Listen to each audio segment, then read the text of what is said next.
अस्सलाम वालेकुम नाजरीन। नया दौर रज़ा सोलंकी साहब रोजाना की तरह, और आज हमें हमारे स्पेशल गेस्ट नजम सेठी साहब ज्वाइन कर रहे हैं।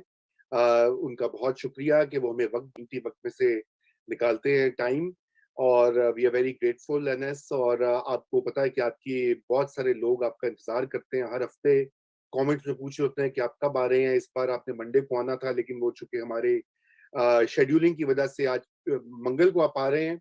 तो मैं उम्मीद करता हूँ कि आज जो हमारे नाजरीन हैं उनके सवालात और उनके कमेंट्स जो हैं वो भी हम इंक्लूड करेंगे अपनी बहस में और मुबाहिसे में। तो मैं जो है आगाज यहीं से करता हूँ कि आज चार बड़ी चीजें जो हैं उनको हम देखेंगे। मैं मुख्तसरन वो बताता हूँ। पहला तो ये है कि पीडीएम अब वाकई में टूट फूट का शिकार हो गई है, शुरू हो गया मामला। एएनपी निकल गई है। पाकिस्तान पीपल्स पार्टी को एक इजहार वजूह नोटिस दे दिया गया है। उसको शायद खकान अब्बासी साहब कह रहे हैं शो कॉज नोटिस मत कहिए, तो पता नहीं दोनों एक ही होते हैं। हमने तो यही पढ़ा है कि इजहार वजूह और शो कॉज में कोई खास फर्क नहीं होता, बल्कि वो उसका तर्जुमा है। बहरहाल ये भी देखते हैं क्या मिस्ट्री है कि रखना भी है नहीं भी रखना, रहना है साथ नहीं भी रहना। उसके बाद जो अफवाहें गर्म थी वो ये कि जहांगीर तरीन साहब जो हैं वो ये बहुत ज्यादा रूमर्स आ रहे थे कि वो पाकिस्तान पीपल्स पार्टी के से इन टच हैं और शायद वो ज्वाइन कर लें। सोशल मीडिया पे आपको पता है किस तरह की अफवाहें बहुत चलती हैं। ये भी पूछेंगे हम सेठी साहब से कि क्या ऐसा मुमकिन है, और अगर है तो क्यों, नहीं है तो क्यों। और उसके साथ साथ ये भी देखेंगे कि आखिर ये मुल्क ये सारी बातें जो हैं किस सिमत में लेकर जा रही हैं मुल्क की सियासत को, और क्या वाकई में कोई चेंज या तब्दीली जो है वो मुतवक्के है। लेकिन इसके साथ साथ चूंकि ये डोमेस्टिक इंस्टेबिलिटी जो है, अदम इस्तेकाम, ये हमारी खारिजा पॉलिसी में भी एक एक अदम इस्तेकाम का एक अंसर लेकर आई है। और उसमें आपने नाजरीन देखा कि हिंदुस्तान के साथ ट्रेड का पिछले हफ्ते ऐलान किया गया, 24 घंटे के अंदर अंदर यू टर्न ले लिया गया कि नहीं, ट्रेड नहीं होगा इंडिया के साथ जब तक कश्मीर का मसला हल नहीं होगा, आर्टिकल 370 का कुछ नहीं बनेगा। और उसके साथ साथ जो जनरल बाजवा साहब की एक पॉलिसी स्टेटमेंट थी जियो इकोनॉमिक्स के ऊपर, यानी कि माशियात और जुग्राफिये, अपने पाकिस्तान के जो खिता है उसकी जो जुग्राफियाई पोजीशन को देखकर जो उसमें माशी तरक्की और ट्रेड का एलिमेंट हो सकता है वो शायद नहीं आगे बढ़ा। क्यों नहीं बढ़ा? और फाइनली ये कि अमेरिका भी कुछ खफा लग रहा है पाकिस्तान से, इसके ऊपर भी बात होगी। और सीपेक भी ठप है। ये दोनों बड़ी पावर्स जब नाराज हों और वो हमारे उनके ऊपर इतना इन्हिसार हो, तो उसकी क्या जो है इम्प्लीकेशंस हो सकती हैं। तो सेठी साहब, विदाउट फर्दर अडू, मैं आपसे पहला जो जो है टॉपिक उसी पे बात करूंगा। ये पीडीएम की जो इस वक्त हो रही है उठ गई टूट तड़क फूट। करके। हाँ जी। तड़क करके जो सोलंकी साहब ने कहा है, वो क्या टूट हो गई रही है, तड़क और क्या करके। ये क्या पीपीपी भी निकल जाएगी पीडीएम से या उसको निकाल दिया जाएगा? एएनपी ने तो टाटा कर दिया। और ये भी बताएं कि इसमें बेकदरा कौन है। पहले तो मुझे बात की समझ नहीं आई कि ये कोई formal written down contractual alliance तो नहीं था कि आप उनको शो कॉज नोटिस देने शुरू कर दें। ये तो बिल्कुल ही समझ नहीं आई कि इन्होंने ये क्यों किया। ऐसे ही जाहिर है कोई प्रोपागेंडा के तौर पे अपनी नाराजगी इजहार करने के लिए। और शायद यही कि आप इनको जब शो कॉज नोटिस देंगे तो शायद ये खुद ही छोड़ जाए और ये कह सके कि उन्होंने पीडीएम को तोड़ा है, हमने तो नहीं तोड़ा वगैरह वगैरह। मगर इसकी कोई खास और सेंस नहीं थी। और अगर एएनपी ने अब आगे से ये जवाब दिया है कि ठीक है फिर हम चले जाते हैं या हम नहीं बैठते आपके साथ, तो अब ये कोई खास हैरानकुन बात नहीं है। बेसिकली जैसे आपने कहा, पीडीएम तो जैसे पहले 11 पार्टी अलायंस था या 10 पार्टी अलायंस था, वो अब वो दो पार्टियां तो नहीं रही। पीपल्स पार्टी और एएनपी तो अलग हो गई है। और उनका फलसफा भी बिल्कुल फर्क है। पहले से ही फर्क था मगर अब वाज़ेह हो गया। तो अब दो अपोजिशन ग्रुप्स बन गए हैं पीडीएम के अंदर। एक वो कि जो इमरान खान साहब को अपोज करेगा मगर एस्टैब्लिशमेंट को नहीं अपोज करेगा, और एक वो जो कि एस्टैब्लिशमेंट को अपोज करेगा मेनली। और क्योंकि इमरान खान साहब एस्टैब्लिशमेंट के बगैर कुछ भी नहीं है, और सेकेंडरी पर इमरान खान साहब को भी अपोज करेंगे। मगर बेसिकली दो फर्क ट्रस्ट हो गए। अब सवाल ये होता है कि क्या इसके साथ पीडीएम कमजोर हो गया है या नहीं कमजोर हुआ, या मजबूत भी हो गया है या नहीं। बड़ी इंटरेस्टिंग सिचुएशन है। जाहिर है कि कमजोर तो हो गया, अगर 11 थे जिनमें 2 बड़ी अहम सियासी जमातें थी वो अब नहीं है, तो कमजोर तो हो ही गया है। मगर एक और इसका पहलू है जो कि देखना चाहिए हमें, वो ये कि अब पार्लियामेंट के अंदर पीपल्स पार्टी को, सेनेट के अंदर और नेशनल असेंबली के अंदर एक तरफ तो वो गिलानी साहब जो हैं वो स्पीकर के साथ राब्ते में हैं और उनसे कह रहे हैं कि बिल्कुल ताउन करेंगे वगैरह वगैरह। दूसरी तरफ आपने देख ही लिया कि किस तरीके की वहाँ झगड़े शुरू हो गए हैं, पार्लियामेंट के अंदर भी और बाहर भी। तो लगता है ऐसे है कि पीपल्स पार्टी बहुत प्रेशर में आएगी। नून लीग और इसके जो बाकी सियासी जमातें हैं वो पीपल्स पार्टी को अंडर प्रेशर रखेगी, क्योंकि असली ऑपोजिशन इनकी तरफ से आएगी। और अगर पीपल्स पार्टी ऐसे लगेगी कि वो हुकूमत की या एस्टेब्लिशमेंट की हिमायत कर रही है, तो वो और भी ज्यादा अनपॉपुलर होगी। बिकॉज इस वक्त पॉपुलर पोजीशन यही है कि आप हुकूमत की तनकीद करें, और जब आप एस्टेब्लिशमेंट को भी थोड़ा बहुत धक्का लगाते हैं तो बहुत से ऐसे लोग हैं जो कि पहले खौफजदा होते थे मगर अब कहते हैं नहीं ठीक कर रहे हैं। तो पीपल्स पार्टी अंडर प्रेशर आएगी, और इसलिए मुझे ऐसे लगता है कि अनलेस कोई ऐसी क्रिटिकल पोजीशन हो जहां वो साथ ना दे सकेगी नून लीग का, जैसे रेजिग्नेशन का इशू है, तो वो भी पूरी कोशिश करेगी किसी तरीके के साथ कि वो लगे ऐसे कि वो असली वो भी ऑपोजिशन पार्टी है। और आपने देखा बिलावल भुट्टो कहना शुरू कर दिया उसने कि हमें पता है ऑपोजिशन कैसे करते हैं, हम तो हमेशा ऑपोजिशन में ही रहे हैं वगैरह वगैरह। तो शायद ये हो कि अब दोनों कंपटीशन में आ जाए कि ज्यादा अच्छी ऑपोजिशन कौन करता है और अवाम की हमायत कौन लेता है। और अगर ऐसी सूरत हाल हुई तो ये लोग जो खुश हो रहे हैं कि ये अलहदा हो गए हैं और पीडीएम कमजोर हो गई है, इस कश्मकश में और इस कंपटीशन में शायद ज्यादा गवर्नमेंट को, स्पेशली गवर्नमेंट को ज्यादा तकलीफ दे, दोनों इंडिविजुअली और कलेक्टिवली भी मिलके। तो ये अब देखना है आगे है कि कौन सी पोजीशंस हैं जहां पीपल्स पार्टी गवर्नमेंट को अटैक नहीं करेगी या उनके साथ ताउन करेगी, और अगर ताउन करेगी तो नून लीग क्या पोजीशन लेगी, और फिर अवाम की हिमायत और मीडिया की हिमायत किसके साथ होगी। जी, तो सेठी साहब मैं आपसे एक क्विकली आपको मैं आपकी बात को आगे बढ़ाते हुए मैं बता दूं कि मेरी भी एक पीपल्स पार्टी में 3 बड़ी आवाज़ों ने जो हालिया उनकी पॉलिसी शिफ्ट्स हैं उसके ऊपर तनकीद भी की है पब्लिक में, या कम से कम इख्तलाफ किया है अपनी इस पॉलिसी से। उनमें से एक से मेरी बात हुई, उन्होंने यही बात उन्होंने कहा कि इस वक्त जो है हमें इसका नुकसान होगा क्योंकि मुल्क में जो है सेंटिमेंट वो है एंटी एस्टेब्लिशमेंट है, और अगर हम दिखाई देंगे प्रो एस्टेब्लिशमेंट तो हमारा तो फ्यूचर जो है खासतौन पंजाब में वो मजीद खराब होगा। आप ये बात पहले भी कह चुके हैं, लेकिन आप ये समझते हैं कि इसमें किस हद तक वजन है?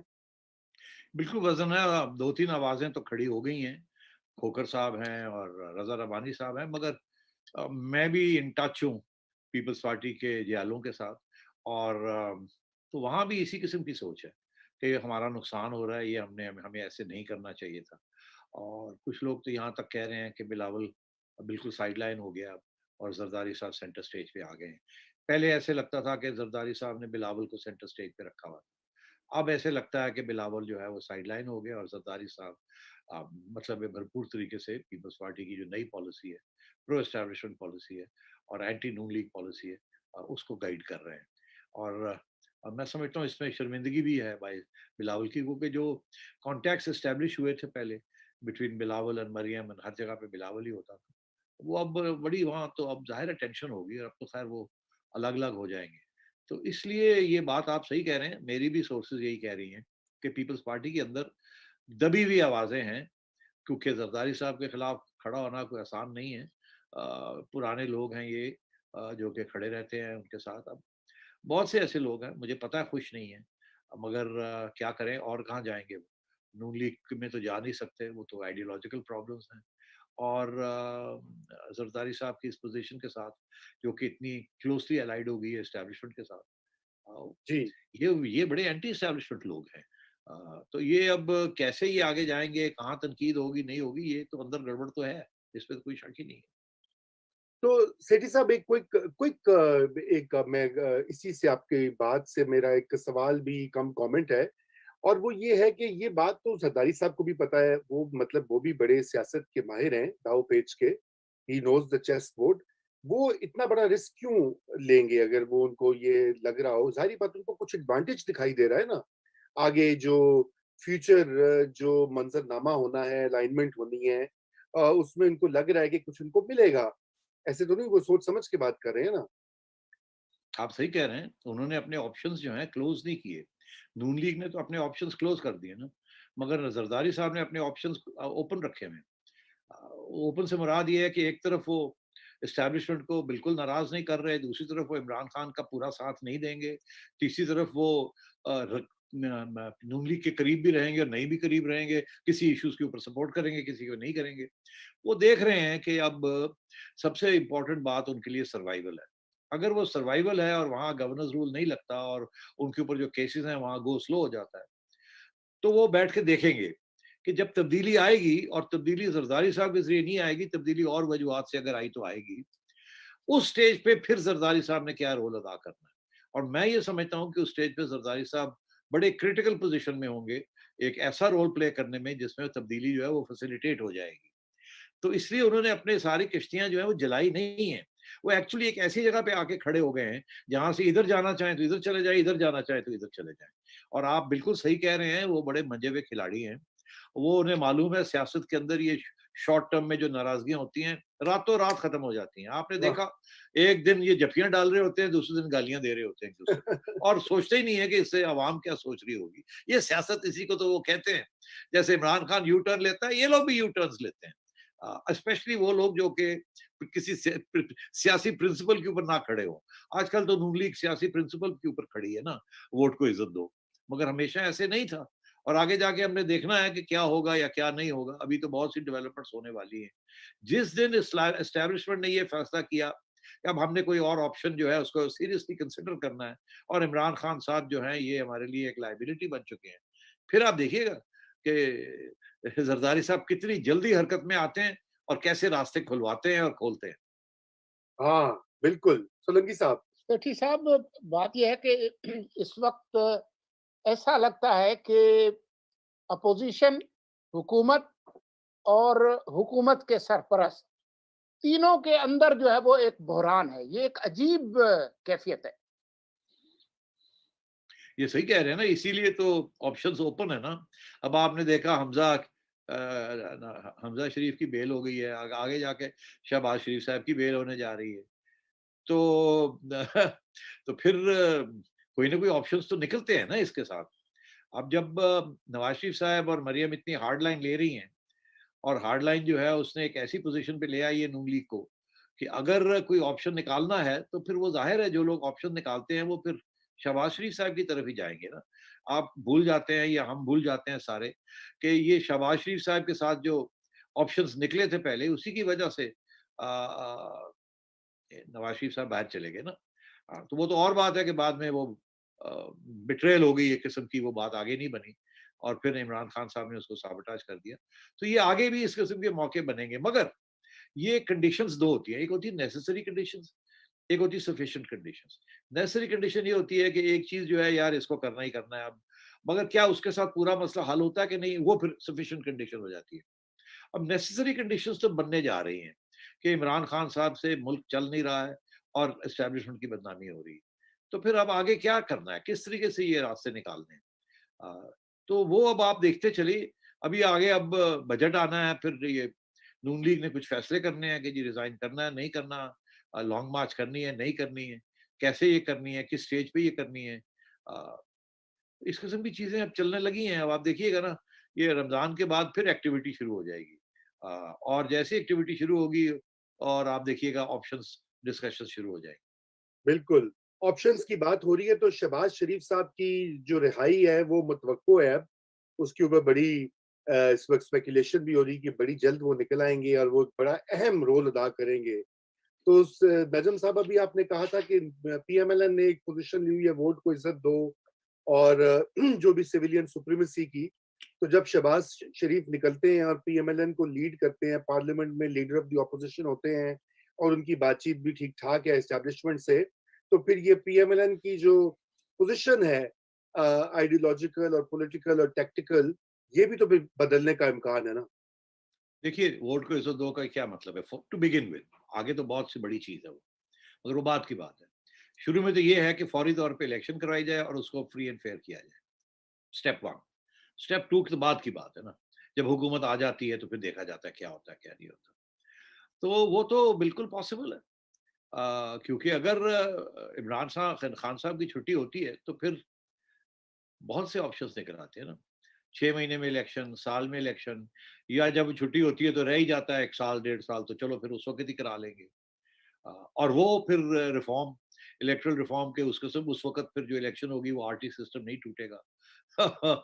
और अगर टूटेगा तो किसी और तरीके से टूटेगा, किसी और के हक में टूटेगा, वगैरह वगैरह। ये बातें फिर बाद में आएंगी। तो वोट को इज्जत दो तो फौरी तौर पे कोई खतरे में नहीं है, वो जो फलसफा है। वो फलसफा बाद में फिर चैलेंज किया जा सकता है कि जी वोट को आपने इज्जत दी, नून लीग आ गई पावर में, नून लीग आ गई तो फिर नून लीग ने और एस्टेब्लिशमेंट के दरमियान क्या रवैया होगा, एक दूसरे को चलने देंगे नहीं चलने देंगे, किस किस्म की बातचीत के बेसिस के ऊपर बात आगे बढ़ेगी, उससे मरियम का क्या रोल होगा, नवाज शरीफ साहब का क्या रोल होगा, शहबाज शरीफ साहब का क्या रोल होगा, हमजा का क्या रोल होगा, वगैरह वगैरह। ये सारी बातें फिर आगे जाके तय होंगी, मगर वोट को इज्जत दो तो फौरी तौर पर किसी खतरे में नहीं है वो जो बयानिया है। बिल्कुल, अच्छा। सेठी साहब, ये क्या म्यूजिकल चेयर चल रहा है ये पिछले 2.5-3 साल से? असद उमर आया, 8 महीने के बाद फारिग हो गया। उसके बाद जो है वो ये हफीज शेख अचानक नाजिल हो गए, उनकी छुट्टी हो गई। हमाद अजहर को ले आए, पहली प्रेस कॉन्फ्रेंस की 24 घंटे के अंदर वो उल्टी हो गई। अब सुन रहे हैं जी शौकत तरीन को ला रहे हैं। अब ये बात हो रही है कि जी कैबिनेट के अंदर दोबारा फिर रिशफल होगा। तो इससे जो है वो क्या हुकूमत मजबूत होती है, गवर्नेंस बेहतर होती है, ब्यूरोक्रेसी जो है वो चौकन्ना हो जाती है, क्या होता है? कुछ भी नहीं, आपने देखा कि कोई बंदा रह गया, आप और मैं ही रह गए और रजा, बाकी सब ने तो झूले ले लिए। तो उसके साथ कोई फर्क तो नहीं पड़ा ना। देखिए, एक कैप्टन होता है, वो एक टीम बनाता है, टीम को वो लीड करता है। यहाँ तो ऐसी सूरत हाल है ही नहीं, ना कैप्टन ने टीम सेलेक्ट की है, कैप्टन खुद जो है वो मेरिट पे नहीं आया, तो वो कैप्टन ने कौन सी टीम बनानी है, और वो टीम कैसे काम करेगी? वो टीम तो कभी इधर देख रही है, वो उधर देख रही है, कोई इधर देख रहा है, कोई उधर देख रहा है, और हर एक बंदा जो आता है जिस तरीके से निकाला जाता है, वो जैसे आता है वैसे ही चला जाता है, पता ही नहीं चला एक दिन आ गया दूसरे दिन छुट्टी हो गई। तो ये सूरत हाल है, तो ये टीम तो है नहीं यहाँ, और टीम के बगैर पाकिस्तान चल नहीं सकता। तो ये सबसे बड़ा जो प्रॉब्लम है इस वक्त वो यही है कि कोई टीम नहीं है और कोई अकाउंटेबिलिटी नहीं है लोगों की, और जब अकाउंटेबिलिटी होती है तो पता ही नहीं चलता ये क्यों हुआ और क्या वजह थी ये अकाउंटेबिलिटी हो गई। तो इसलिए ये प्रॉब्लम तो चल रहा है, मगर अभी जो हाल ही में जो कुछ हुआ है दैट्स वेरी सिग्निफिकेंट। देखिए उसकी वजह ये है कि फाइनेंस जो है वो क्रिटिकल फैक्टर है। फाइनेंस मिनिस्ट्री और मिनिस्टर और फाइनेंस पॉलिसीज जो हैं, अगर वो नहीं चलेंगी या वो चलाई नहीं जाएंगी तो ये मुल्क आगे बढ़ नहीं सकता, और सबसे बड़ा खतरा इमरान खान साहब को और उनकी इस सिलेक्ट हुकूमत को यही है, सिलेक्टेड हुकूमत को यही है कि वो चला नहीं पा रहे हैं। तो अब बात यह है कि अगर इकोनॉमी नहीं चलेगी और उसके अंदर इतनी आना जाना होगा और इतनी पॉलिसीज चेंज होंगी, तो फिर तो बहुत से मसाइल कम नहीं होंगे, बढ़ेंगे। अब मैं आपको बताता हूँ ये जो अभी हाल ही में जो ड्रामा हुआ है सारा, ये इस पे ज़रा रोशनी डालना बड़ा ज़रूरी है। इससे आपको पता चलेगा आगे किस किस्म के मसले आ रहे हैं।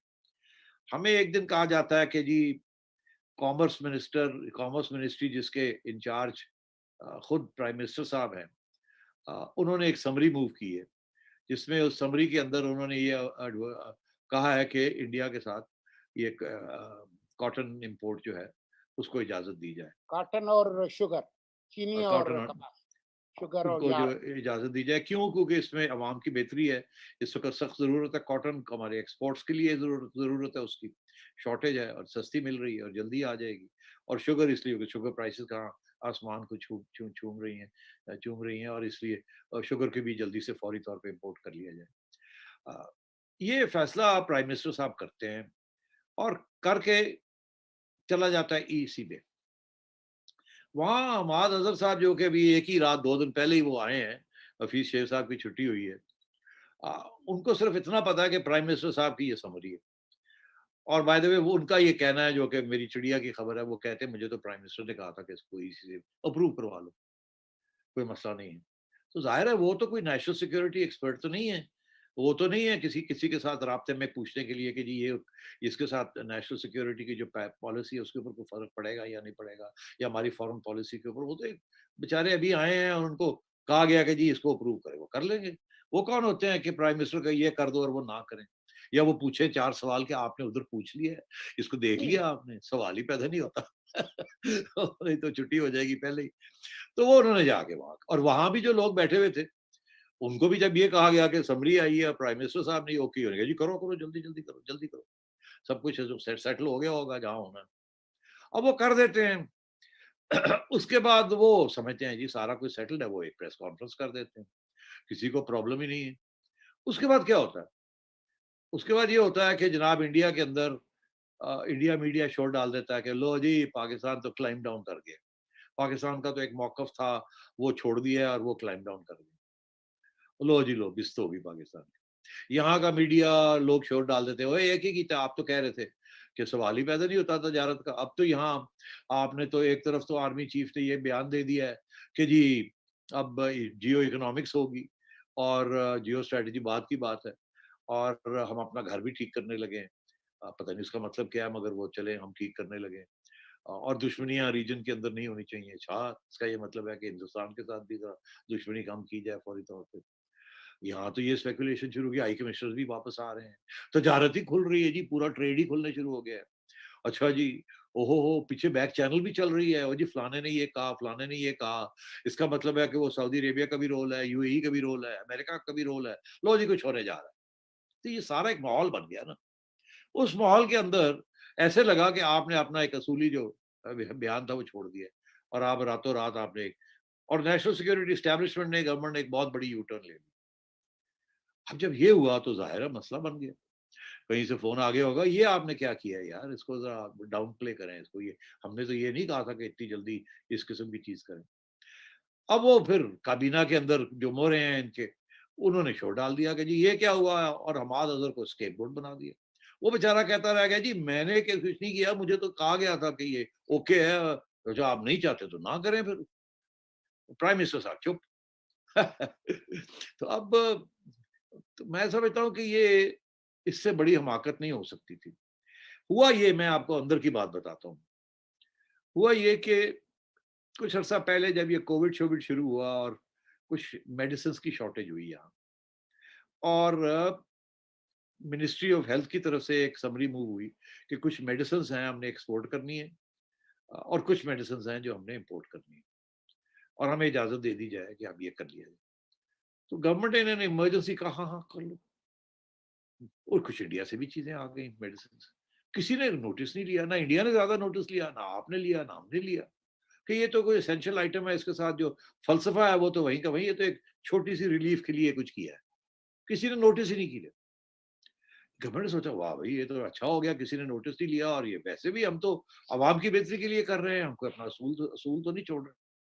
जब ये कॉटन की बात आई तो कॉमर्स ने फिर ये कर दिया कि जी फौरी तौर पे जरूरत है, हमारी इकोनॉमी की जरूरत है, और हमारी ये नहीं कि सारी तजारत खोल दें, ये 2 आइटम है, इसको भी ओके कर दें, बिकॉज पहले मेडिसिन की थी, इसको भी कर दें। मेरा ख्याल है प्राइम मिनिस्टर साहब ने सोचा व्हाट्स द बिग डील, कर देते हैं, इसके ऊपर तो ऑब्जेक्शन नहीं होनी चाहिए। उन्होंने कहा हाँ हाँ कर दो, उधर कह दिया इसे भी करो। ये नहीं पता था कि ये एक माहौल पहले ऐसे बन चुका है, जो कि जब मेडिसिन की बात हुई थी तो उस वक्त ये माहौल नहीं था। उस वक्त ये आर्मी चीफ ने कोई इनिशिएटिव नहीं लिया था, उस वक्त ये नेशनल सेमिनार नहीं हुआ था, उस वक्त ये बैक चैनल की बातें नहीं हो रही थी, उस वक्त तजारत की बात नहीं हो रही थी, उस वक्त हाई कमिश्नर्स को वापस लाने की बात नहीं हो रही थी, पीपल टू पीपल कॉन्टैक्ट बढ़ाने की बात नहीं हो रही थी। ये जो खतो खताबत हुई है, मुबारक हो, आप खैरियत से हैं, ठीक है, ये इतनी चीजें नहीं हुई थी। अब ये सारी चीजें हो गई थी, तो आपने इस माहौल के अंदर जब ये किया तो ऐसे लगा आपने अपना एक असूली मौकफ छोड़ दिया। अब ये सारा मसला बन गया इनके लिए। अब ये भागे हैं वहां से, और नहीं जी नहीं, हम तो कश्मीर के बगैर ये बात नहीं होने देंगे, हम तो जहां जब तक वो आर्टिकल 370 वापस नहीं लेंगे हम तो आगे बात नहीं बढ़ेगी। अब ये आके फंस गए। अच्छा, अब जिन लोगों ने इनकी जो बातचीत शुरू कराई थी उनका तो बहुत वसी किस्म के मकसद थे ना, कि ये बात फिर से आहिस्ता आहिस्ता ये डेवलपर्स हों कुछ, ताकि बात आगे बढ़े, क्योंकि अमेरिका का भी इंटरेस्ट है, सबका ही इंटरेस्ट है कि यहाँ अब कोई लड़ाई झगड़े ना हो, क्योंकि यहाँ अब अफगानिस्तान के अंदर कुछ रद्द-बदल होनी है, वहाँ कुछ पाकिस्तान की ज़रूरत है, यहाँ परेशानियाँ ना हो। तो वो तो अब सारा एजेंडा जो है खतरे में आ गया है, बिकॉज़ ये अब चीज़ आगे नहीं जाएगी। तो मैं ये समझता हूँ कि ये जो जियो इकोनॉमिक्स वाला जो फ़लसफ़ा आर्मी चीफ ने जो बयान किया है, ये भी अब खतरे में आ गया है। बिकॉज़ जो थोड़ी बहुत पेशकदमी होनी थी हिंदुस्तान के साथ, वो रुक गई है, वो अब नहीं होगी। अब बड़े लोग बड़े सोच समझ के बात करेंगे कि यार अब ये क्या हुआ, क्या नहीं हुआ, और ऑपोज़िशन भी चाकू लेके बैठी हुई है। आपने देखा नहीं, एहसन इकबाल साहब ने बयानबाज़ी शुरू कर दी है कि आप ये क्या कर रहे हैं आप? आपने तो ये कहा था, आप ये कहा था। ये बड़ा एक डेलिकेट इश्यू है और एस्टेब्लिशमेंट की तरफ से भी पीछे हट गए हो। तो अब मैं समझता हूँ कि ये बहुत बड़ी अनफॉर्च्यूनेट डेवलपमेंट हुई है। इन्होंने स्टिचिंग अप नहीं की पहले। इनको इसको लो की रखना चाहिए था, और ये अगर कोई तजारत की बात करनी थी, और तजारत भी एक आइटम में या 2 आइटम में, ये बिफोर ये जो नेशनल सेमिनार है, ये सारी चीज़ें जब ये शुरू हो गई, उससे पहले कर लेते चुप करके, तो ये किसी ने नोटिस भी नहीं करना। मगर अब जो कर दिया, अब आगे पेशकदमी इनके लिए मुश्किल हो जाएगी। तो ये बिल्कुल it's bad planning, no team work, no coordination. वो हमाद अजहर को बेचारे को बना दिया है, एक स्केपगोट बना दिया है। अब अब आपने अभी इशारा किया कि वो अभी हफीज शेख साहब गए नहीं है, हमाद को हवाला नहीं दिया, हमाद की तनकीद शुरू हो गई है, और ऊपर से शौकत तरीन साहब जो है वो उनको तैयार किया जा रहा है। और शौकत तरीन साहब, बड़े दिलचस्प बात है, वो बड़े दलेर किस्म के आदमी हैं और धड़ल्ले से काम करते हैं। वो तो उन्होंने आते साल सबसे पहले यही बात कही है कि जी ये आईएमएफ का प्रोग्राम क्या है, इसको तो रीनेगोशिएट करना चाहिए, हमें ये ग्रोथ की तरफ जाना चाहिए, फॉरगेट अबाउट फिस्कल डेफिसिट और ये और वो। ये तो बिल्कुल 180 डिग्री टर्न उन्होंने कर दी है। और अभी सूरत हाल ये है कि अभी आईएमएफ के साथ एग्रीमेंट हुई है, हफीज शेख अभी साहब आपको ने, $500 मिलियन मिले। आपको सब कुछ मिला है, और अभी उसी की वजह से आपका यूरो बॉन्ड जो है वो फ्लोट हुआ और आपको 4 पैसे मिल गए हैं वहां से। और अब शौकत तरीन साहब ने आते सार बयानबाजी कर दी है, कह दिया है कि नहीं, ये तो मैं नहीं एग्री करता, इस प्रोग्राम के साथ हमें देखना पड़ेगा। तो आप सोचिए, वो आईएमएफ वाले जो है, 10 दिन पहले जब ये सारा मुआहदा हुआ था, फाइनल हुआ था, तो उसके बाद वो जो आर्टिकल्स होते हैं ना, जो एग्रीमेंट होती है, वो अपलोड करते हैं कि जी ये final terms and conditions agree हुई है हमारी। उन्होंने वो अभी तक अपलोड नहीं की। उन्हें डर लगा हुआ है कि हमने ये अपलोड कर दी और ना कोई मसला बन जाए। ये तो कह रहे हैं कि हमने अब रीनेगोशिएट करना है। उसके बाद इस्लामाबाद में सोचो मैं, यार ये क्या हो गया, वो शौकत तो ये कह रहा है, हमाद जो है वो आईएमएफ की तैयारी कर रहा है, उनके साथ मुंह और लगाने की। तो ये तो बिल्कुल 180 डिग्रीज, गवर्नमेंट और आईएमएफ एक तरफ सोच रहे हैं, जो नया फाइनेंस मिनिस्टर आ रहा है वो बिल्कुल और चीज सोच रहा है। तो जी, ये कैसे चलेगा यार ये काम? अभी तो आईएमएफ के साथ झगड़ा होने जा रहा है आपका। अगर आईएमएफ के साथ झगड़ा होने जा रहा है तो वो तो फिर जाहिर है, क्योंकि शौकत जो है वो तो ग्रोथ की तरफ जाएंगे ना। वो तो कहेंगे यार ये ठीक है, मुझे चाहिए ग्रोथ, मुझे चाहिए जीडीपी बढ़े, इकोनॉमी रिकवरी करे। आईएमएफ का प्रोग्राम इकोनॉमिक रिकवरी के लिए नहीं है। इस वक्त एस्टैब्लिशमेंट कह रही है इकोनॉमिक रिकवरी करो। इकोनॉमिक रिकवरी जो है वो ऐसे नहीं होती जैसे आईएमएफ कह रही है, वो तो इकोनॉमी रिसेशन में चली जाती है। तो वो बिल्कुल मुख्तलिफ 2 चीजें हैं। तो अब क्या होगा आगे शौकत तरीन साहब का? मुझे तो ऐसे लगता है कि अब फिर ये यहाँ यू टर्न ना हो जाए। वो शौकत तरीन साहब को तैयार किया है। पहले हमें ये कहा कि वो इकोनॉमिक एडवाइजरी कमेटी जो है इनिशियली वहां आके उसका हेड बनेंगे। उन्होंने भी कह दिया हाँ, मुझे उन्होंने कहा है। अब ये सुना है कि इमरान खान साहब खुद, एक नोटिफिकेशन हुआ है कि वो इकोनॉमिक एडवाइजरी कमेटी के खुद हेड बनेंगे और शौकत तरीन साहब को डिप्टी चेयरमैन बनाएंगे और उनकी एब्सेंस में उनको कहेंगे आप चेयर करें। तो इकोनॉमिक एडवाइजरी कमेटी क्या करेगी? Unless he is the finance minister, it it's nothing this economic advisory committee. या ये है कि इकोनॉमिक एडवाइजरी कमेटी जो है वो बताएगी और हमाद अजहर अंगूठे लगाते जाएंगे। नहीं होता ऐसे। और ऊपर से आपने डॉक्टर वकार को भी रखा हुआ है as lead person on revenue. आपका ख्याल है शौकत तरीन मानेंगे कि मैं finance minister without full control of FER and revenue? सवाल ही पैदा नहीं होता यार। He is a dynamic person, he wants full charge and then he will deliver. अगर फुल चार्ज नहीं है तो जाए गुड्डी उड़ाए। और उन्होंने एक और कंडीशन भी रख दी है कि पहले वो मेरा नैब केस जो है, मैं तो उसमें बरी हो चुका था, नैब ने फिर अपील की हुई है, इसको विड्रॉ करें। तो यहाँ भी आप देखिएगा आगे जाके ये कोई डन डील नहीं है। ये भी यहाँ भी मसले आएंगे, और जितने मसले आएंगे उतना आईएमएफ जो है आपसे भागेगा कि यार ये हम कहाँ फंसते जा रहे हैं। और आप देखिएगा ये अभी मसला और गंभीर होने जा रहा है, ये हल नहीं होने जा रहा। और ऊपर से बजट जो है वो आपके सामने खड़ा है कि बजट आ रहा है, और बजट आईएमएफ का बजट होगा या शौकत तरीन का बजट होगा। जी। तो मैं तो इस ये इस बात पे हैरान हो रहा हूँ कि ये आप दोनों जो ये बात कर रहे हैं आईएमएफ के ऊपर, आपके ताज्जुब पे मुझे ताज्जुब हो रहा है, क्योंकि आप कोई एक फैसला बता दीजिए पिछले ढाई ढाई 3 साल में जहां पे इस तरह की केओस ना देखा गया हो, चाहे आईएमएफ के पास जाना हो या नहीं जाना हो, फाइनेंस मिनिस्टर कौन रहेगा, कैसे बदलेगा, हर दूसरे मोड़ के ऊपर जो है यू टर्न भी होता है और केओस है गवर्नेंस में है। ये एक जनरल मसला है साइटी साहब, उसमें मुझे ये लगता है कि ये हाइब्रिड रेजीम का मसला है। ये सिर्फ इमरान खान को बुरा भला कहना जो है, मैं समझता हूँ कि वो भी ज्यादती है थोड़ी सी, क्योंकि इमरान खान मुकम्मल तौर पे तो इक़्तिदार उनके पास नहीं है। देखिए ना, साफ बात करनी चाहिए, Imran Khan is sharing power, जैसे हर सिविलियन गवर्नमेंट करती है। कुछ ज्यादा चीजों के ऊपर उनका हाथ होता है, कुछ पे कम होता है। यहाँ पे तो लगता है कि बिल्कुल ही उनका कम है। और ये हाइब्रिड जो सिस्टम होता है गवर्नेंस का, साइडी साहब मैं थोड़ा सा 30 सेकंड लूंगा, उसमें यही होता है कि ये जो डुअलिटी जो होती है फैसले की, कि एक फैसला कहीं होता है, सोच कहीं होती है, फैसला कोई दस्तखत कोई और कर रहा होता है, हुक्म किसी और का होता है। यही वजह है कि हमें ये दिखाई दे रहा है, और ये सारी चीज ट्रांसलेट होती है गवर्नेंस से। और ये मेरे ख्याल से ये चीज समझ में आ जानी चाहिए अभी तक हमारी स्टैब्लिशमेंट को, कि ये इस तरह नहीं चल रहा।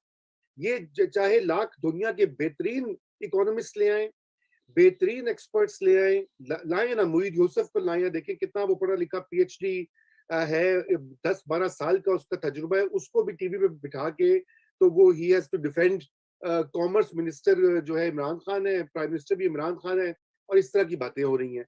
तो मैं ये कहना चाहता हूँ कि क्या ये जो आप बात कह रहे हैं आईएमएफ के पास जाने की या ना जाने की, या दीगर मसले गवर्नेंस के, क्या इस्टेब्लिशमेंट को इसकी इदराक या उसकी सेंसिटिविटी, मतलब उनको इस बात का ख्याल आ रहा है कि कहाँ पे मुल्क पहुंच गया है? सेठी देखिए साहब, सेठी साहब, इससे पहले कि आप इनका जवाब दें, मैं जरा जसारत करता हूँ रजा से इख्तलाफ करने की। जी ये जरूर जो इन्होंने जरूर। पूरी जो इन्होंने ये जो थीसिस जो बिल्ड किया, जो बेचारा मासूम इमरान खान, जिसको इस्टेब्लिशमेंट ने जबरदस्ती इस काम पे लगा दिया है, और उसके वो उसके बस मुशीर जो है वो बुरे हैं, उसके वजीर बुरे हैं, इस्टेब्लिशमेंट ने इसको इस रास्ते पे लगा दिया है।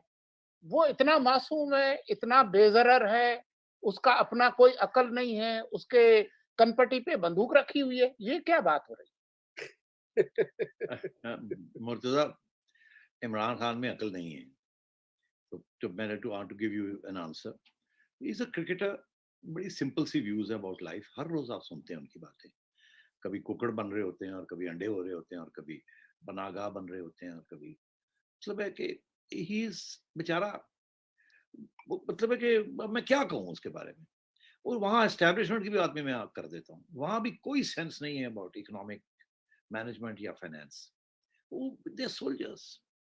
उनका ये ख्याल है फलाने ने पीएचडी की हुई है, फलाने के बड़े तल्लकात हैं, उनको ले आओ, लगा दो।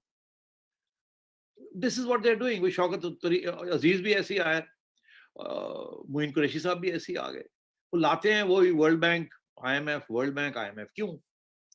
इसी अब स्टेट बैंक गवर्नर सारे ही वही, हफीज शेख वगैरह, क्या व्हाट इज गोइंग ऑन? वो यही ना कि सारी उम्र 70 साल से आपका जो रुख रहा है वो डीसी की तरफ रहा है, वॉशिंगटन की तरफ रहा है। वहीं से पैसे आते थे, वहीं से हथियार आते थे, और वहीं की आपकी अलाइनमेंट्स थी सारी। प्रॉब्लम ये हुआ है कि वो अब तब्दील हो चुका है, मगर आपका जो जहन है वो वहीं फंसा हुआ है। अभी भी जब आप जियो इकोनॉमिक्स की बात करते हैं या जियो स्ट्रेटजी की बात करते हैं, वो वॉशिंगटन ओरिएंटेड है। ऊपर से तो आप कहते हैं कि जी हम तो बड़े अब चाइनीज कैंप में हैं, मगर प्राइवेटली आप अमेरिकनों को कहते हैं नहीं, हम नहीं है चाइनीज कैंप में, हम तो आपके कैंप में रहना चाहते हैं। क्योंकि उन्हें इस बात का एहसास है कि एक वेस्टर्न कैंप है जिसके अंदर world bank, IMF, financial institutions, dollar, parity, rates, ये पूरा एक सिस्टम है ना कैपिटलिज्म।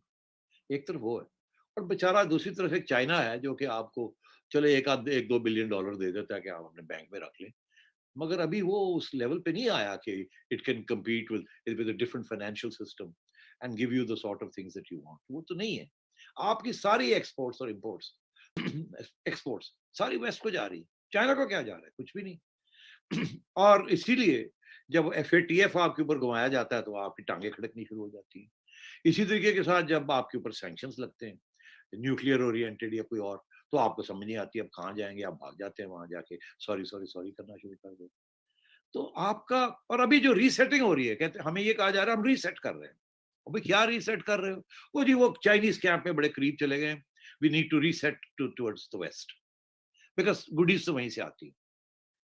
अब बात यह है कि चाइना भी ये देख रहा है कि ये हो क्या रहा है। उन्होंने तो बड़ी लंबी चौड़ी आपके अंदर इन्वेस्टमेंट करने का सोचा हुआ है in terms of their strategic investments.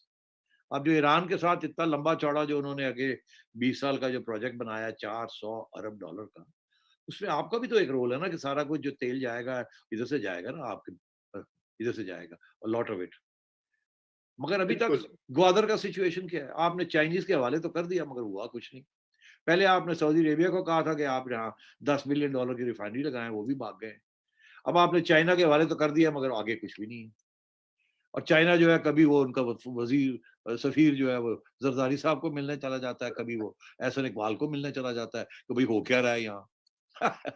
तो बात ये है कि आप ना इधर के रहे ना उधर के रहे, और ये कंफ्यूजन जो है ये आपकी एस्टेब्लिशमेंट के अंदर है, बिकॉज ये उनका जॉब ही नहीं था टू बिगिन विद। वो तो एक जमाने से एक ही जॉब कर रहे थे। वो ये था, एक उन्होंने डॉक्ट्रिन बनाई हुई नेशनल सिक्योरिटी की जिसके अंदर इंडिया पिवटल है, और उसके साथ उन्होंने एक डॉक्ट्रिन बनाई हुई थी, वो ये थी कि हमने प्रो अमेरिका रहना है और वहीं से पैसे आने हैं। क्योंकि देखिए ना, 3 साल जब मिलिट्री गवर्नमेंट रही तो वहीं से पैसे आए, और जब नहीं भी रही तो फिर IMF और वर्ल्ड बैंक और एशियन डेवलपमेंट बैंक और फलाना ढिंगड़ा, ये सारे वहीं से आपको मिलता है जो कुछ होता है, और खाता खुला हुआ है, जी सेठी साहब। एक्सपेंडिचर्स हो रहे हैं। तो अब जाके ये रीसेट करने जाना चाह रहे हैं, मगर इनको समझ नहीं आ रही रीसेटिंग कैसे करनी है। आप IMF के साथ मिलकर रीसेट करने जा रहे हैं। तो बात ये है कि बड़े मुश्किल हालात आ गए सिर्फ कहने के साथ कि हम जो है अब जियो इकोनॉमिक्स की तरफ जा रहे हैं। आप किसी सूरत में आपका जो जियो इकोनॉमिक्स मॉडल जो आप बनाना चाह रहे हैं वो नहीं चलेगा। उसकी वजह कि आपकी जियो स्ट्रैटेजी जो है वो अभी तक भी वही पुरानी है, उसमें तब्दीली नहीं आई, और ना ही उसमें तब्दीली आने का इम्कान है, बिकॉज आप में इतनी कुव्वत ही नहीं है कि 70 साल से आपने एक चीज चलाई है, आपको अब समझ नहीं आ रही कि किस तरीके से उसको खत्म करना है। वो जो जियो स्ट्रैटेजी है, अगर आप उसमें कोई तब्दीली लाना चाह रहे हैं तो वो सवाए एक पॉपुलर प्राइम मिनिस्टर के जो कड़वा घूट करके आपके साथ इत्तेफाक करे और आपका रुख जो है जो आप चेंज करना चाहते हैं, अगर आपको समझ नहीं आ रही है, ना ही आप वो क्रिटिसिज्म बर्दाश्त कर रहे हैं, वो करे। वो इमरान खान नहीं है, जी वो सेठी नवाज साहब, शरीफ है। वो नवाज शरीफ है बिल्कुल। सेठी साहब, मैं चाहता हूं कि वो हमारी ऑडियंस जो है ना, वो उनके बड़े सवालात हैं, आखिरी 5 मिनट रह गए हैं। तो वो पहला तो ये कह रहे हैं कि क्या जहांगीर तरीन साहब PPP ज्वाइन कर रहे हैं या कर सकते हैं? Sorry to bring you back to Pakistan. उनको 9 अप्रैल को बुलाया गया है FIA, अच्छा, उनको मैं और उनके आपको एक, बेटे को। हाँ, एक को बड़ी आपको एक बात बताऊं। जरा देखिएगा 9 अप्रैल को जब वो अदालत जाते हैं दोनों, FIA जहांगीर जाते तरीन से FIA, तो उनके साथ कौन होगा, ये बड़ा इंपॉर्टेंट है। देखिए ना, जब मरियम जाती है नैब को मिलने तो सैकड़ों लोग साथ चले जाते हैं ना, ऐसे ही है ना। बिल्कुल। जी जी। अब जहांगीर तरीन साहब अकेले जाएंगे वहां FIA को मिलने, या जहांगीर तरीन साहब के साथ कुछ MNAs MPAs हमायत के लिए चले जाते हैं साथ, और उनका क्या सदन पंजाब से होंगे या कोई और कहीं से होंगे, और किसके इशारे पे वो उनके साथ जाएंगे। तो ये भी जरा लुकआउट कीजिएगा। अगर तो जहांगीर तरीन साहब FIA को अकेले मिलने चले गए और साथ कोई ना हुआ तो उसका एक मतलब होगा, और अगर कोई और लोग साथ उनके खड़े हो गए वहां फ्रॉम द रूलिंग पार्टी तो फिर उसका कुछ और मतलब होगा।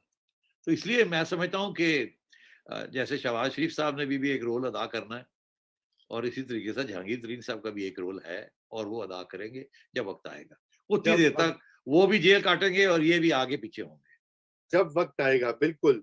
तो मुझे ये बताएं सेठी साहब कि शहबाज शरीफ रिहा होकर, वैसे तो वो जेल में भी बातें शातें हो रही हैं उनकी, जो हमें इतलात पहुंची हैं, बड़े बड़े अहम हस्तियों से वो मिल रहे हैं। मैं नाम नहीं ले सकता और ना ही आप ले सकते हैं, ना ही कोई ले सकता है, लेकिन ये कि वो जो बातचीत हो रही है, क्या बातचीत हो रही है, क्या शहबाज शरीफ को क्या किधर खींचा जा रहा है? थोड़ा आपके चिड़िया पीछे एक चिड़िया भी है। जी, चिड़िया हाँ। को उड़ाएं, वो चिड़िया है। पीछे बिल्कुल मौजूद है लेफ्ट कॉर्नर वो पर। जैसे बालकनी आपने में। कहा रज़ा, आपने तो खुद ही कह दिया कि ना हम नाम ले सकते हैं, अगर नाम नहीं ले सकते तो फिर बता भी नहीं सकते कि हो क्या रहा है। नहीं, उसकी बता तो वजह ये सकते है हैं। कि नहीं देखे ना, ये देखे ना, अभी इंडिया पाकिस्तान के बैक चैनल्स क्या हम कह सकते हैं उसके बारे हाँ, में। तो यहाँ भी कोई बैक चैनल्स चल रही हैं। अच्छा, ये बैक चैनल्स हमेशा चलती रहती है, ये कभी खत्म नहीं होती। ओके, बिकॉज़ ये गेम होती है, बॉल को हवा में रखा जाता है, वो गिरने नहीं दिया जाता उसको।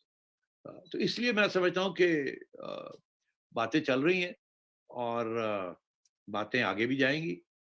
और डिपेंड ये करेगा कि किस स्टेज पे एस्टैब्लिशमेंट ये फैसला करती है कि अब इमरान खान साहब जो है, ये बहुत बड़ी लायबिलिटी बन चुके हैं।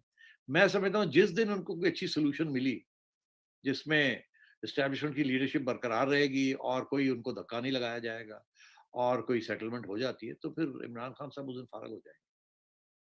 वैसे सेठी साहब, मुझे तो ये लगता है कि अ, तमाम जो आप जैसे बड़े-बड़े तज्ज़िया निगार सारे जो है ना, वो बातें तो करते रहे हैं, लेकिन एस्टैब्लिशमेंट ने ये राउंड तो जीत जीत लिया है। वेदर चाहे लोगों को नुकसान हुआ हो, महँगाई हो गई हो, दो वो जो भी यू टर्न्स हुए हों, लेकिन ये ढाई पौने 3 साल का ये राउंड तो उन्होंने पक्का जीत लिया है। पीडीएम भी तोड़ दी है, उन्होंने शहबाज शरीफ साहब को ठीक-ठाक काबू हो गए हैं, पीपीपी उनके साथ चल पड़ी है और अब अगले 2 साल भी वो ये राउंड जो है इसी तरह ही खेलेंगे।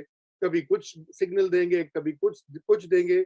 एम आई राइट और wrong? Please correct me. Wrong, wrong. अच्छा प्लीज़ अगर आप बताइए राइट क्यों? होते तो एस्टैब्लिशमेंट इतनी परेशान ना होती। जी, अगर आप राइट होते तो उनको अपने बजट्स मिल रहे होते। इस वक़्त बड़ी स्क्वीज़ है ऑन फाइनेंसेस।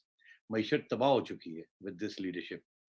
आपका ख़्याल है ये एस्टैब्लिशमेंट विदाउट मनी ये चल सकती है? जी। इनकी वेपन्स, इनकी फ्यूल, आपका क्या ख़्याल है ये इंडिया के साथ ये एलओसी के ऊपर क्यों जाके ये सेटलमेंट हुई है कि चलो जी, कांट अफोर्ड इट। इंडिया तो फिर तो और देर थोड़ी देर खींच लेता। We can't afford this sort of conflict. और इसीलिए जियो इकोनॉमिक्स की बातें शुरू हो गई। This has been a total failure. आप 5.5% पे ग्रो कर रहे थे। अगर वो 5.5 से 6.5 7.5 हो जाता तो आज ये प्रॉब्लम जो है फाइनेंस की और स्क्वीज की ये ना होती। आपने डिस्टेबलाइज करके आपका ख्याल था कि ये इकोनॉमी फिर चल पड़ेगी, नो प्रॉब्लम, ये इमरान खान करप्शन को कर्ब करेगा और ये हो जाएगी। करप्शन, वो मलिक रियाज कहते होते हैं कि पहिया जो है ना फाइल का वो उसको थोड़ी ग्रीस करनी पड़ती है। इकोनॉमी भी कैपिटलिज्म के अंदर करप्शन बिल्ट इन होती है कैपिटलिज्म के अंदर। अब ये फॉर एग्जांपल ये एमएनएस एमपीएस क्यों ये डेवलपमेंट फंड्स मांग रहे हैं? अवाम की खिदमत के लिए मांग रहे हैं ना, सड़कें बनानी है, नालियां हैं, ये है वो है, अवाम की खिदमत है ना। तो अवाम की खिदमत में अपनी खिदमत में भी थोड़ा सा 10% 15% जी, अगली जी। इलेक्शन जो लड़नी है, ये जायज है, ये सिस्टम का हिस्सा है। अगर आप इसको खत्म करेंगे तो सिस्टम ही ब्रेक डाउन कर जाता है।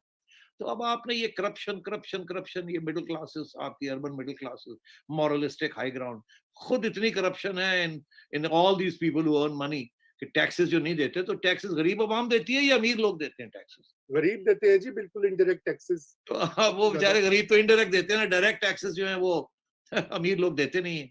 और जी। यही है रूलिंग एलीट, वो कहते हैं एलीट ने कैप्चर कर लिया रियासत। आपकी जो रूलिंग एलीट है उसको सिर्फ इलीगल करप्शन से मसला है। जो लीगलाइज्ड करप्शन है और जिसकी वो खुद प्रोडक्ट है, इंस्टीट्यूशनलाइज्ड जो वो करप्शन है, खुद करते हैं, जो वो खुद उससे करते कोई हैं, मसला नहीं है। उससे कोई मसला नहीं है। तो बिल्कुल। इसलिए अब आपके देखें ना, इमरान खान साहब के जो इर्द-गिर्द लोग हैं, वो जो प्रोफेशनल्स हैं, वो तो वैसे ही बड़े अमीर लोग हैं। They earn a lot of money from their professional things. इनमें जो टॉप प्रोफेशनल्स इनके पास बैठे हैं, कौन उनमें से गरीब है? कोई भी गरीब नहीं है। एक आध हैं जो मिडिल क्लास के लोग हैं, बाकी जो बड़े-बड़े लोग हैं, वो तो बड़े अमीर लोग हैं, especially some special assistants and some advisers and so on and so forth. और ये जो एमएनएस, एमपीएस हैं, आपका ख्याल है ये गरीब लोग हैं? बड़ी-बड़ी ज़मीनें वाले लोग हैं, they are quite rich. 5-5, 6-6, 7-7 crore रुपया खर्च करते हैं इलेक्शन के ऊपर, ये गरीब लोग हैं। और बाय द वे अभी तक बहुत से इनमें से जो है उन्होंने अपनी टैक्स रिटर्न्स नहीं दिए हैं। 1-2 स्पेशल असिस्टेंट्स भी हैं, बड़े अमीर लोग हैं, बाहर उनके ड्यूल नेशनैलिटीज़ भी हैं, उन्होंने भी अभी तक अपनी टैक्स रिटर्न्स नहीं दी हैं। और कौन उनको पूछेगा? इनको पूछेंगे जब ये चले जाएँगे, फिर देखिएगा ये सबकी हाज़िरियाँ शुरू हो जाएँगी। अभी तो कुछ नहीं हो रहा, फिर सबका होगा। मगर तो ये this is what's happening in this country.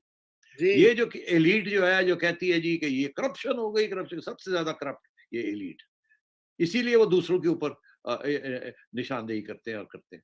Actually सबसे ज्यादा करप्शन जो है वो इस एलीट के अंदर है, हाँ वो सिविल हो, या वो मिलिट्री हो, या वो बिजनेस की एलीट हो, या वो प्रोफेशनल्स की एलीट हो, या वो रियासत के इदारों के अंदर जो लोग बैठे हुए हैं, ग्रेड 1 से लेके पता नहीं ग्रेड फलाना फलाना फलाना, that's where the corruption is.